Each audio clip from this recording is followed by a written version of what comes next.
கோயம்புத்தூர் பொறுத்தவரை மாவட்டத்துக்கு நாங்கள் போனாலும் கூட இருக்கிற பணத்தெல்லாம் வேலுமணி வந்து உங்களுக்கு ஊருக்கு பாலம் போட்டாரு. நான் நிறைய பேர் சொன்னாங்க. பட் இருந்தாலும் இவர் இல்லைன்னு இந்த பாலம் வரக்கு வாய்ப்பு இல்லைங்க. தமிழ்நாடு முழுவதுமே போக்குவரத்து நெரிசல் உள்ள சாலை சந்திப்பு உயர்மட்ட பாலம் இங்க மட்டும் இல்லைங்க. சேலத்துல எங்களுக்கு இது புதுசா போச்சு. மதுரை எல்லா இடத்துலயுமே கொடுத்துருக்கணும். பாலங்கள் இல்லாத பகுதியே கிடையாது. அதிகமா பாலம் கட்டிய ஒரே அரசாங்கம் அதிமுக. சாலை நீங்க பாத்தீங்கன்னா அதுக்கு முந்தியெல்லாம் சரியான சாலைகள்லாம் சரியா கிராம சாலைகள்ல பக்காவா போட்டு கொடுத்தாங்க. கிராமத்திலிருந்து நகர வரை அருமையான சாலைகள், சாலை விரிவாக்கம்.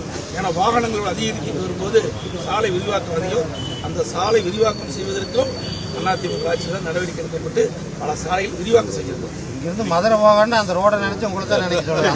ரோடு ஆகி போச்சுங்க. உண்மை அதெல்லாம் இல்லைன்னு சொல்ல முடியாது. விமான விரிவாக்கத்துக்கு நாங்க தான் நிலம் எடுத்து பூரா பணம் அறிவிச்சாங்க.